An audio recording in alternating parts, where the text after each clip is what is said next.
So as critical care physicians, we put a lot of emphasis on the physiological well-being of our patients. And sometimes we unintentionally ignore the psychological distress associated with an ICU admission. Yet that distress can lead to long-term disability, now commonly known as the post-ICU syndrome.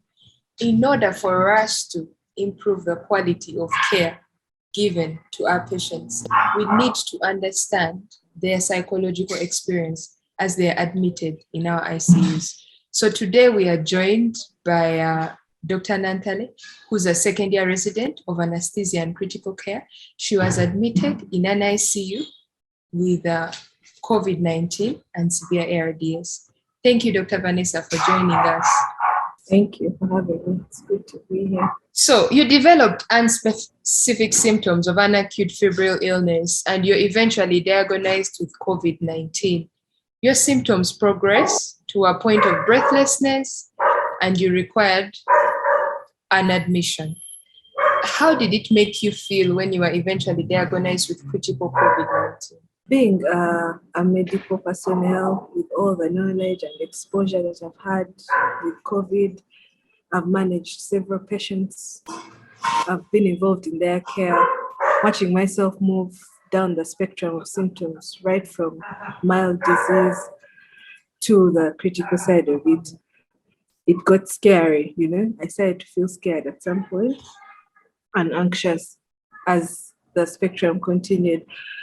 It hit me, this is actually happening and you are the patient this time.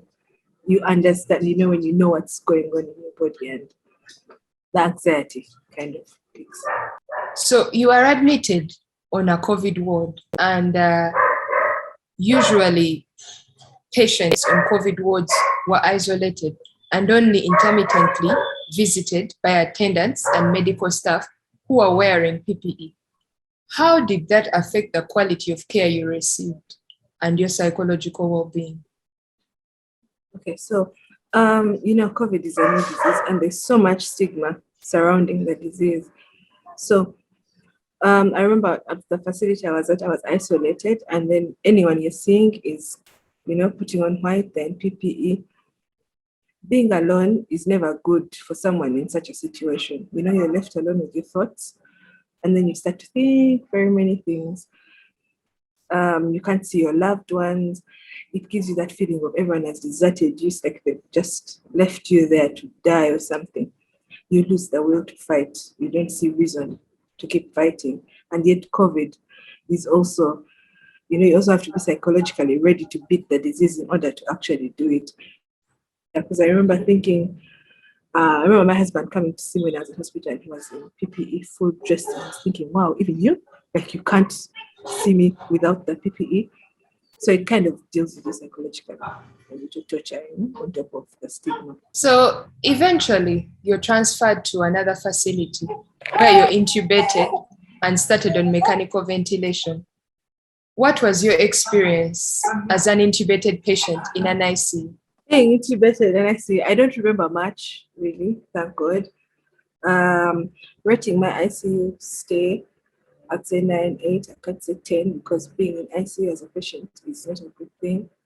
But basically, my stay there, I was pain-free, which is very important. Most of the time, I was surrounded by my loved ones, people I knew, my colleagues, so even when sedation would lighten, I would hear their voices.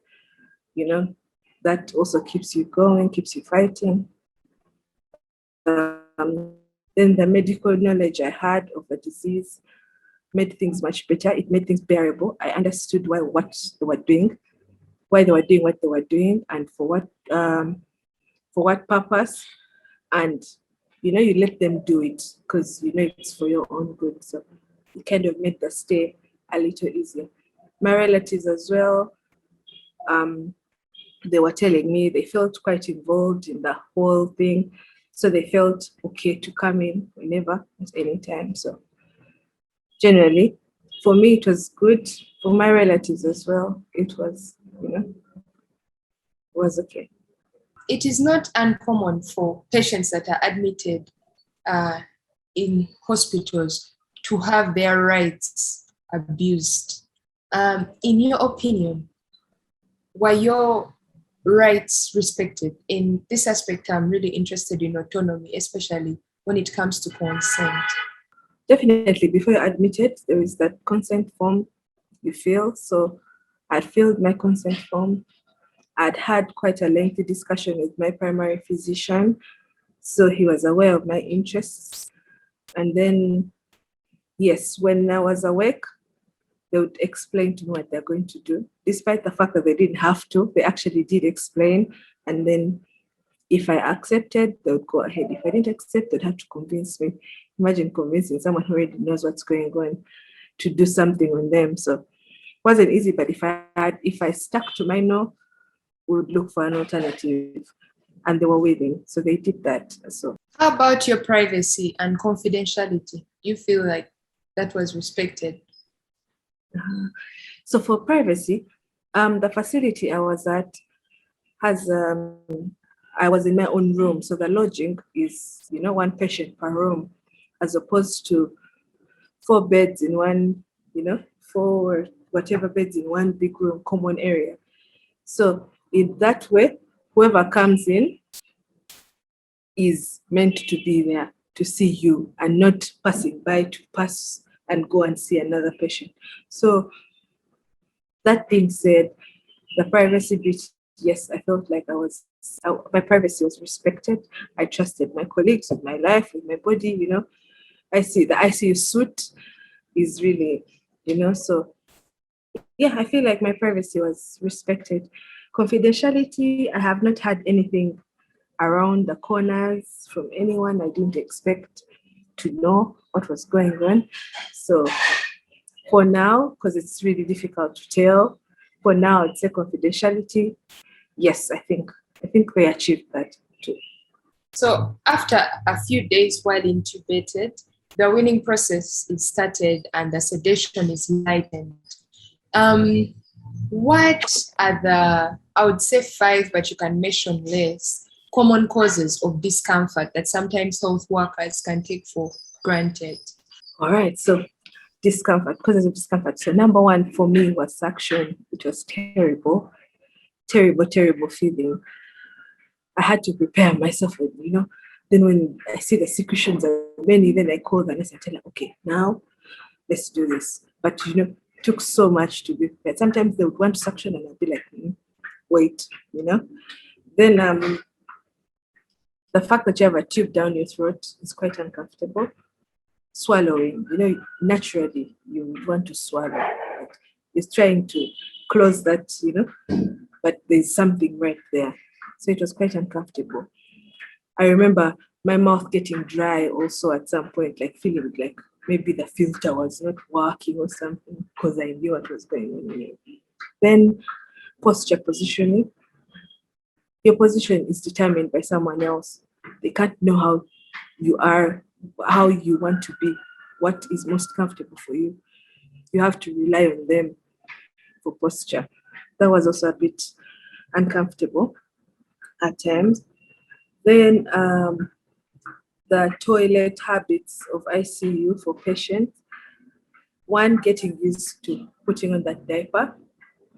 2, having to do number 1, number 2, they just do, it's okay. And come on, you're an adult and you have to do on yourself. Someone else has to clean you up. Yeah, it's really, it's something. How about communication? Because you have that tube down your throat. Were you able to communicate adequately with the ICU team? And is it a frustrating? I would presume it's sometimes frustrating. Then also sometimes you can be privy to side talk, like when physicians or ICU nurses are kind of having a conversation about you, but not with you. Yeah. So communication, obviously, it can't be 100% because guess what? You have a tube down your throat, so you can't really talk. You have to find other ways of expressing yourself. So the medical team talks to you, and then you have to find a way to relay whatever information you have to them. So other than sign language, the few signs you could do, maybe uncomfortable, or the time I was bloated, I'd point at my tummy, you know. Other than that, you couldn't really say much, and you have to get yourself used to being okay with that.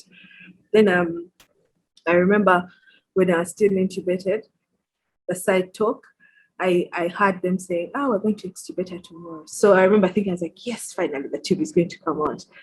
Then that day came, and I was seeing no sign of being extubated.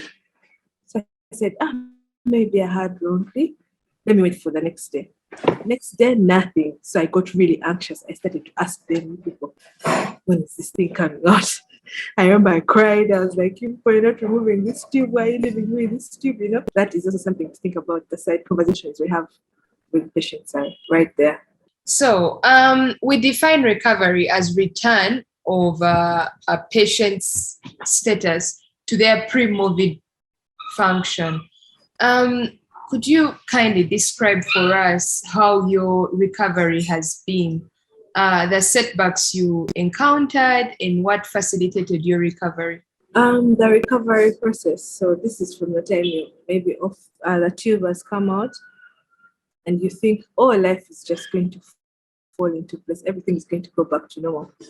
But oh my God, it's an entire process, and we don't usually prepare our patients for it. So recovery, you're basically learning everything all over again. You're like a baby, taking literally baby steps. You have to be helped from sitting up in bed, you know, taking your first step, walking, standing alone is a challenge. So we need to prepare our patients. It's a process. That's all I can say. It involves physiotherapy, which I had, thank God. So I had physiotherapy right from within ICU to after ICU. Then the psychological aspect was catered for because I had my loved ones around, my colleagues, you know, familiar faces, and it gives you that morale to keep trying and keep wanting to get better.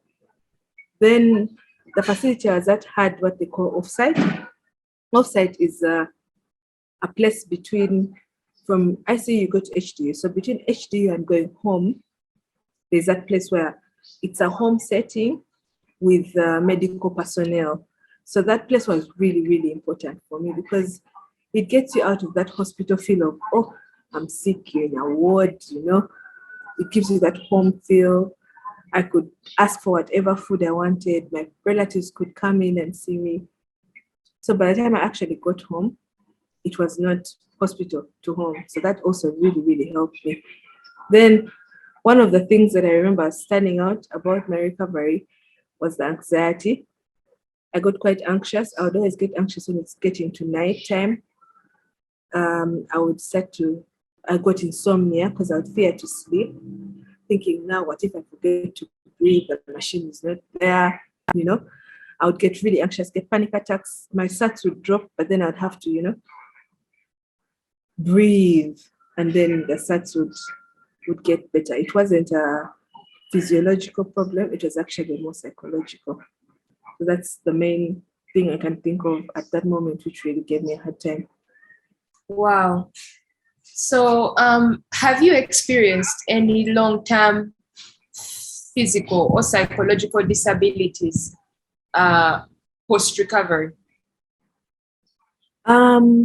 Two things I can think of right now.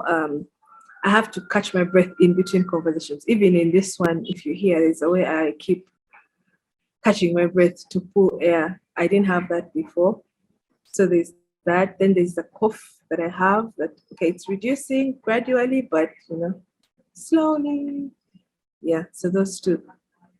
For me, my worst is having to catch my breath during conversations. I think people tend to think you're going to collapse at any one moment. But yeah.